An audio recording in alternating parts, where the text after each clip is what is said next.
And we're back with more Madden 18 franchise action as Week 2 kicks off on Thursday night with a pair of 0-1 teams, with the Browns hosting the Chiefs. Chiefs led by Patrick Mahomes, while the Browns are led by 11th overall pick Lane Laribus. After a Browns 3-and-out and a couple Chiefs first downs, Mahomes strikes first blood on the play fake as he's able to stand in and find Travis Kelce for a gain of 21 down to the Browns' 11-yard line. However, 2 plays later on third down, Mahomes is just off the mark, overthrowing the outstretched arms of an open Albert Wilson in the end zone. Chiefs end up with a field goal and take a 3-0 lead. First play of the ensuing drive, Laribus and the Browns answer right back as he finds David Njoku over the middle for 25 yards to midfield. Next play, Laribus with all day to throw. He waits and waits and waits some more and finally is able to find Bradley Lenz for 15 yards and another first down. 2 plays later, 3rd and 11, again Laribus has lots of time to throw and Cordero Patterson torches Bennett Spearman on the corner route and is able to stay in bounds and walks in for a 37-yard touchdown. Browns take a 7-3 lead. Chiefs go 3-and-out, 2nd and 5 for the Browns as they try to get the running game going. Isaiah Crowell up the middle for 14 yards and a first down. 3rd and 5 for the Browns. Laribus again able to find a hole in the middle of the Chiefs defense, finding Njoku again, this time for 20 yards. 3rd down once again, and the Chiefs continue to have no answers on defense as the Browns execute the screen pass to perfection as Crowell is able to get up the sideline for 20 yards, setting up a 1st and goal. But let's take a look again at what made that call so successful. So the Chiefs are lined up here in the nickel 3-3-5 and are bringing all-out blitz, and you're going to see everybody coming off this right side, which is exactly what the Browns want, as they're going to slip Crowell out to the left, pick up all the blocks they need, and spring him for a big gain. 2 plays later, 3rd and goal, and for the 3rd time on the drive, the Chiefs fail to get a stop on 3rd down as Laribus is able to find Ricardo Lewis, who fights his way into the end zone to give the Browns a 14-3 lead. Ensuing drive, Chiefs need points, 2nd and 13, and Mahomes reads the safety blitz and has Kelce wide open, but again is off the mark with an overthrow. But then on 3rd down, Mahomes atones for the misfire as he hits Albert Wilson for a gain of 20 to midfield to keep the drive alive. 1 play later, Mahomes hits Tyreek Hill, who makes his way down to the Browns 31 for a gain of 17 yards. And then on 2nd down, Mahomes with the play fake surveys the field and is able to find Tyreek Hill in one-on-one coverage, who's able to haul it in for his first touchdown of 2018 from 31 yards out. Chiefs cut it to 14-10. First play of the next drive, and Justin Houston is able to chase down Lane Laribus for one of his 4 sacks on the night, and really the lone bright spot from an otherwise terrible Chiefs defensive performance. 1 play later on 3rd and 21, Chiefs only rush 3. Laribus with all day to throw rolls out to his right before firing across his body right on the money to Ricardo Lewis for a gain of 24 yards and a back-breaking first down for the Chiefs defense. Very next play, Laribus again with just all day to throw stands in the pocket and waits his routes break down, and he's finally able to find Cordero Patterson coming back to the ball, this time for a gain of 35 yards. Chiefs get it to 3rd down one more time, but again Laribus able to find Patterson with nobody around him for a gain of 17 to set up 1st and goal. Next play, Crowell takes it off right tackle for 6 yards and his first touchdown of the year. Browns extend the lead to 11. After a Chiefs 3-and-out, Browns threatening again as Laribus with the play action before hitting Patterson over the middle for another big gain of 24 yards. 1 play later, Laribus again just drops it in as the Chiefs continue to look clueless on defense, this time to Ricardo Lewis for a gain of 19. Laribus finished the first half with 272 yards passing. 3rd and goal, and when I say nothing went right for the Chiefs defense, I mean nothing. Laribus throws it right to Terrence Mitchell, who drops it in the end zone. Browns end up with the field goal and push their lead up to 14. Chiefs trying to get points before the half, but on 3rd down, Mahomes doesn't see Christian Kirksey lurking and throws it right to him, and the Browns seemingly happy to run the half out, but Crowell finds a hole and is able to pick up 21 yards to put the Browns on the edge of field goal range. But after 2 incompletions, Connor Barth from 56 yards out, and it's not even close. Halftime score would end up being 24-10. Chiefs get the ball to start the 2nd, and as they try to get back into the game, Mahomes finds Tyreek Hill on the slant to get them into Browns territory, gain of 18 yards yards and a Chiefs first down. 2nd and 16 after a sack, and Mahomes finds Kelsey on the crosser for a gain of 17 yards and a first down to put the Chiefs in the red zone. Next play, Kareem Hunt takes the handoff, finds an open lane to the end zone from 11 yards out, and for his first rushing touchdown of the year, Chiefs cut it back to 7. After both teams traded punts, Browns faced with a 3rd and 17, and one more time the Chiefs defense completely breaks down. They don't get any pressure, and Lane Laribas throws a bomb which connects with Ricardo Lewis for 49 yards, and the Chiefs' 3rd down defensive woes continue. Chiefs defense would end up holding thanks to a Justin Houston sack, which would force a Connor Barth field goal from 53 outs, which is online but comes up short of the crossbar, so no damage done.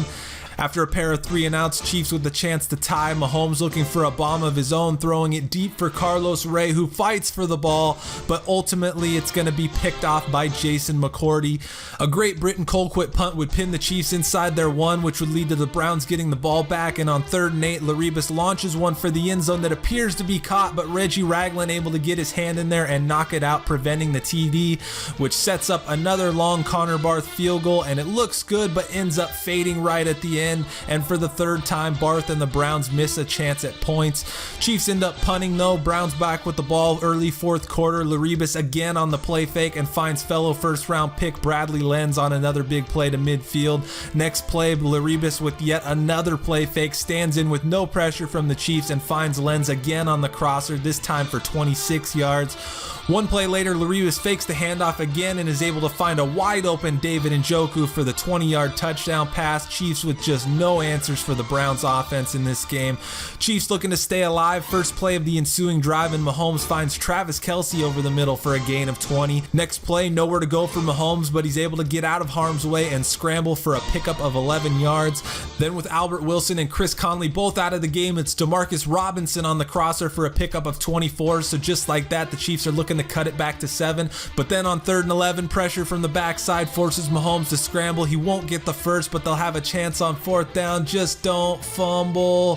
Mahomes fumbles and the Browns recover, taking over with 6:47 to go. Chiefs able to get a quick 3 and out to force a Britton Colquitt punt, and why would you punt to this man? Tyreek Hill takes it from the 9, gets outside before cutting it back inside to set up the block, and then throws up the peace sign on his way to a 91-yard punt return touchdown. So just like that, the Chiefs are down 7 with 4:23 to go. Ensuing drive after a stuff on 1st down, big hole for Crowell. Doesn't quite get the first, but you see the flag on the play. Houston had a big day, but a big face mask call there. Chiefs with still 3 timeouts though.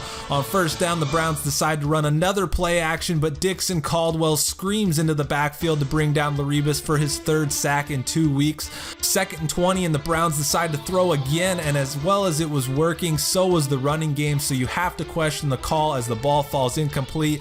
Then on 3rd down, again with the play fake, and again the pass falls incomplete. So after the face mask penalty, the Browns don't force the Chiefs to use any of their timeouts and don't even get it to the 2-minute warning. On 4th down, Colquitt skies the punt to Tyreek Hill, this time not giving him a chance to return. Fair catch at the 12-yard line, and the Chiefs take over with 2:03 to go, 88 yards from a tie game.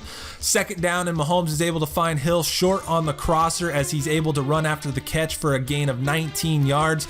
Chiefs going no huddle. Mahomes can't find anyone open, but has a bunch of room to scramble and picks up 14 yards before sliding down. Chiefs continue to hurry up. Mahomes inaccurate all day, but when it matters, he drops a dime into Tyreek Hill, who holds on for 26 yards. Andy Reid loves it. Chiefs call a timeout as they get down to the Browns' 30-yard line. Out of the timeout, it's Mahomes on a dime again to Tyreek Hill on the out route, who catches it at the 16 and gets out of bounds inside the 10-yard line.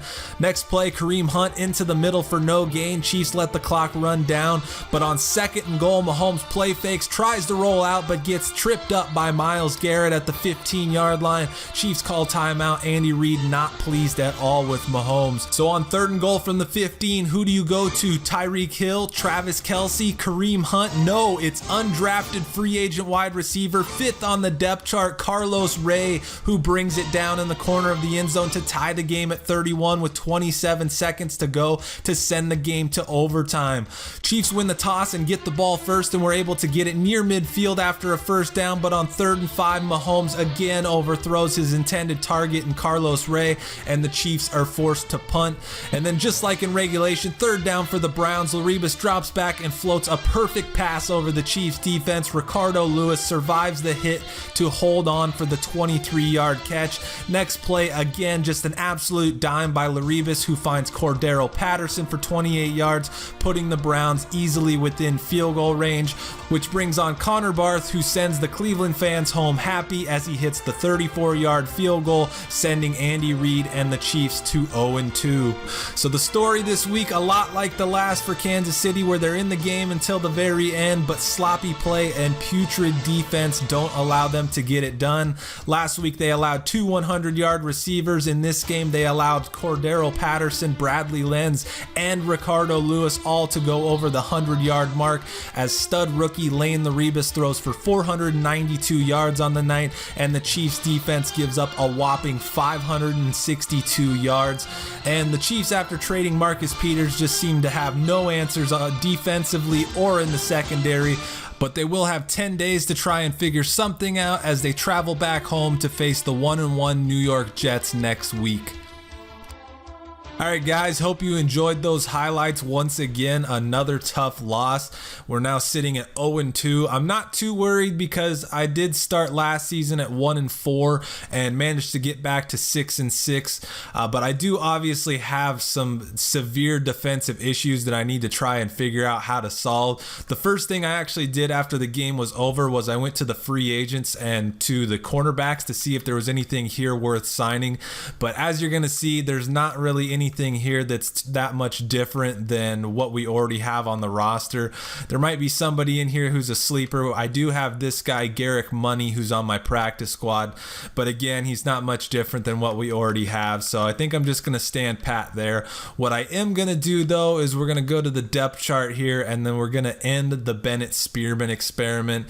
It was probably a mistake from the beginning to have him as my number 1 corner, but I thought I might be able to get away with it, but obviously, if the first 2 weeks of the season are any indication, that was not the case. So we're going to move Mitchell up here to the number 1. Nelson's a guy I like having in the slot, but I just got to figure something out defensively. So we're going to move him to the other outside corner.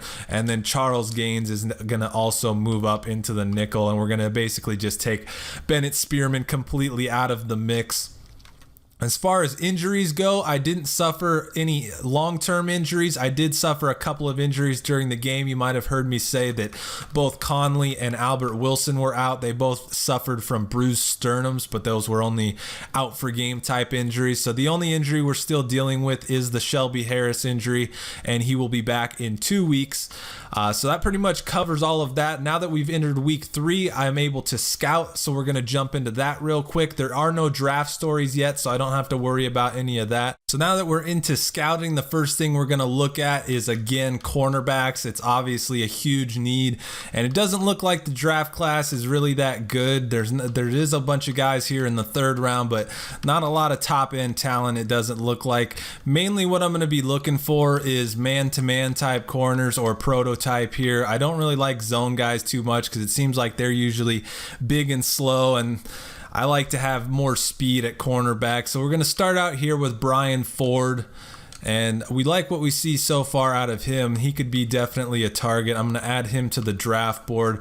Rashad Morse, again, not too bad. I don't like the man coverage though. Tajay Fields, not too bad, but looks pretty much like we've got. We're going to just basically start scouting these guys on down the line. I shouldn't have kept scouting that guy, though, because he is absolutely terrible. Artis Richardson, again, we're going to stop scouting him. We only have 30 points left, so I'm just going to scout the first on this guy and then as well on Tyler Poteet. So pretty quick process there. We definitely found one guy that we're interested in. These other 2 guys might potentially be, but we'll have to keep an eye on what the stories show. So that's pretty much going to do it for scouting. I will now get into the rest of the around the league stuff. All right, so as we take a look around the league, obviously we started the week off with the overtime loss. Rodgers and the Packers are able to handle the Patriots on the road. Texans win at home over the Redskins. Bucks and Falcons both score road victories. Jets over the Colts in a close game. Steelers win big over the Ravens, and a high-scoring affair similar to our game ends with the Panthers beating the Cowboys in overtime. The 49ers outscore the Bears 24-0 in the fourth quarter to win that game 34-31. Eagles and Chargers both win at home by one score. Rams absolutely hammer the Raiders at home. Dolphins beat the Broncos. Hawks and Bills cruise to home victories, and the Titans beat the Jags on the road on Monday night. As we take a look at the standings, the Bills and Dolphins sit at 2-0 to lead the way in the AFC East. Steelers, Browns, and Bengals are all 1-1, while the Ravens are winless in the North. Texans all by themselves atop the South at 2-0, as are the Chargers in the West, while we sit at dead last. To the NFC, where the East has the Cowboys, Redskins, and Eagles all tied at 1-1. In the North, the Packers are alone at the top after moving to 2-0 with their win over the Patriots. The Panthers and Falcons both sit at 2-0 after 2 weeks to lead the South, and a week after not having any teams with a win, the NFC West now has 3, with the Seahawks leading the way with their 1-0-1 record. Shifting into the players of the week, if you watch the highlights, you probably saw this coming. The AFC Offensive Player of the Week for the second straight week is Lane Laribus with his 462 yards passing and 3 touchdowns. This is his second award in as many weeks as he's burst onto the scene in 2018, and the Browns look to have finally found their franchise quarterback. To the defensive side of the ball, Jason Verrett of the Texans wins the Defensive Player of the Week after recording 3 interceptions, including 1 return for a touchdown in Houston's win over the Redskins. To the NFC side, the Offensive Player of the Week goes to Buccaneers cornerback Jameis Winston, who was efficient and effective in Tampa Bay's road win at New Orleans. Winston completed 20 of his 26 attempts and threw 4 touchdowns en route to defeating his division rivals. Defensively, Brandon Graham recorded 4 sacks to become the second left end playing the Giants to earn the Defensive Player of the Week award in as many weeks. Last week, Matthew Ioannidis won the award after recording 3 sacks against the Giants. Brandon Graham, the 13th overall pick out of Michigan, is in his 8th season and currently sits at a 96 overall. Moving on to the league leaders, starting with passing yards, standout rookie Lane Laribus leads the way with 860 yards passing, with Tom Brady, Carson Palmer, Marcus Mariota, and Matthew Stafford rounding out the top 5 with 593 yards passing. As for passing touchdowns, Laribus again makes an appearance, tied for the league lead with Tom Brady, Matt Ryan, and Aaron Rodgers, all with 7 touchdown passes. Mitchell Trubisky among many tied for 5th with 6 touchdown passes. Moving to rushing yards, Todd Gurley takes the rushing title after 2 weeks, supplanting Jordan Howard by 7 yards. Lamar Miller, Shady McCoy, and then Isaiah Crowell enters the top 5 after his 141-yard performance against us on Thursday night. For rushing touchdowns, the top 5 all consist of players with 3 rushing touchdowns. Aaron Jones had a 3-touchdown performance against San Francisco in week 1, had 0 in week 2, but remains tied for the lead with Chris Carson, Orleans Darkwa, Jeremy Hill, and Joe Mixon. As we move to receiving yard leaders, we get our first Chief appearance of the year in the league leaders, with Tyreek Hill leading the way with 276 yards receiving. Bradley Lenz a close second, with Mike Evans, Devontae Adams, and Michael Thomas all close behind.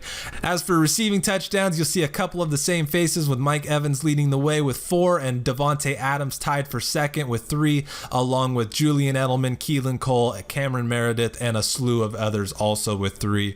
Transitioning to the defensive side of the ball, where we take a look at the sack leaders, we have another Chiefs sighting where both Justin Houston and Eagles defensive end Brandon Graham grabbed 4 sacks and are tied for the league lead.